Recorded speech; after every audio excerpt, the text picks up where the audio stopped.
Hello everyone and welcome back to my channel, Falling Over Books. For today's video I am doing a spooky recommendations. Said I would recommend some mystery and thrillers for you guys. I have a pile to recommend and then I just have some like honorable mentions. So I will start with some of my favorites. The first one is Dangerous Girls by Abigail Haas. I don't know. Is that your last name? This is a young adult mystery thriller and it's about a group of friends who go on a trip for spring break and one of their friends gets brutally murdered, and so the local police are investigating and they try to find out who is the real killer. And I loved this book. I first of all really love the cover. It's just so pretty. I love the colors. I read this a couple years ago and it literally had me on the edge of my seat. Like, it was just so good, and I know some people found it predictable, but I didn't. I really liked it. Highly recommend you check this one out. Another young adult mystery thriller is Nearly Gone by El Casimino, and this one has a little bit of a supernatural twist, I guess. But it's nothing like overtaking. It's still basically just more of a mystery and a thriller than anything else. Nearly Gone follows Nearly, who has an obsession with ads in the newspaper, and there's a serial killer who goes on a murder spree and he leaves cryptic messages in the newspaper, and she tries to figure out who the killer is. But there's also a twist to that because she can feel people's emotions when she touches them. So yeah, I really like this book. It's a duology. I didn't like the second book as much as this one, but I really did like this one. It was blurbed as like Fringe meets Bones. I didn't really find it did, but if you like Bones or Fringe, maybe you'll like this book.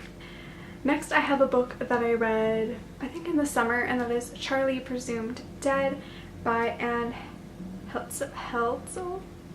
And I do believe this is young adult. It's not even classified anywhere. Like, I don't even think Goodreads says if it's young adult or not. But it starts the story with Charlie, who is presumed dead after like a horrible accident, and so at his funeral two girls discovered that they are both his girlfriends, and they had no idea that there were two of them. And then they decide to figure what really happened with Charlie.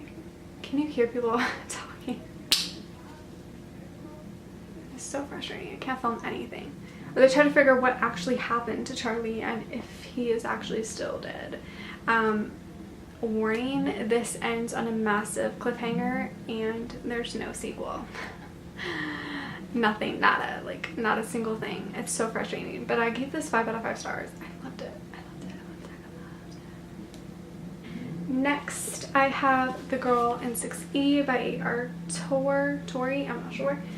I love this trilogy. The second book is Do Not Disturb, and the third book is If You Dare.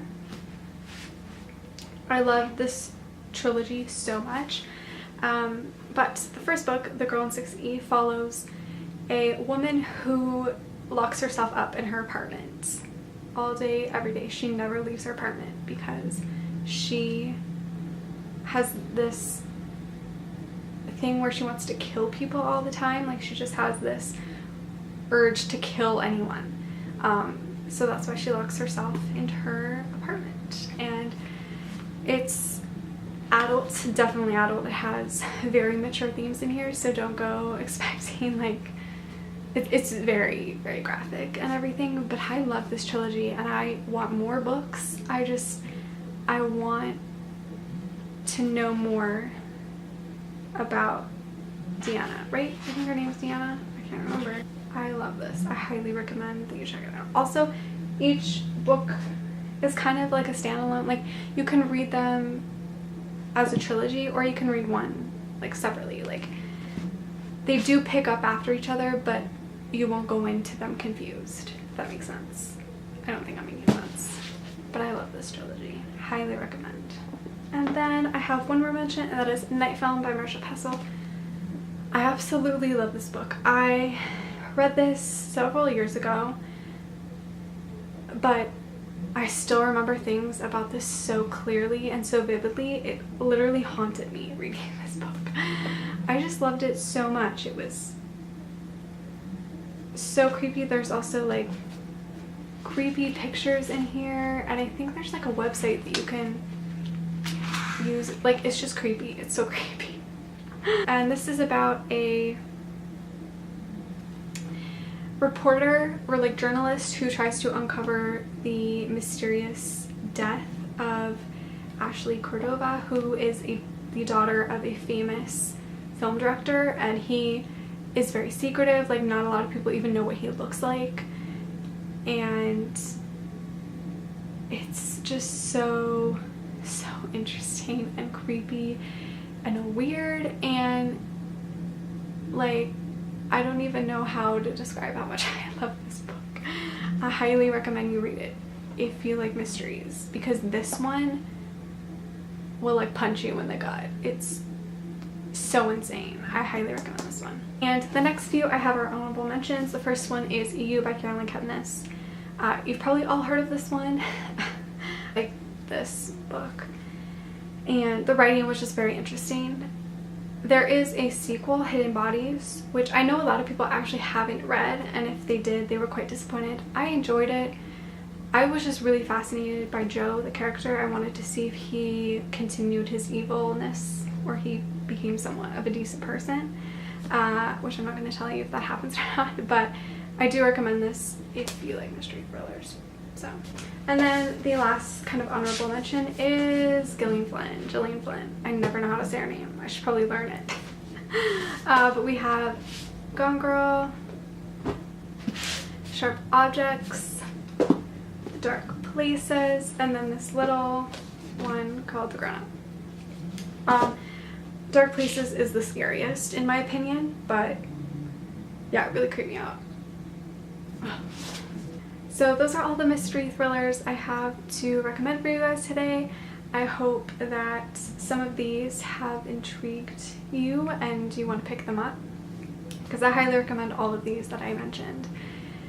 And let me know what your favorite mystery thriller is. Give me some recommendations down below, because I love reading them. Make sure you give this video a like, subscribe, follow me on all my other social media, and I will see you guys in my next one. Bye!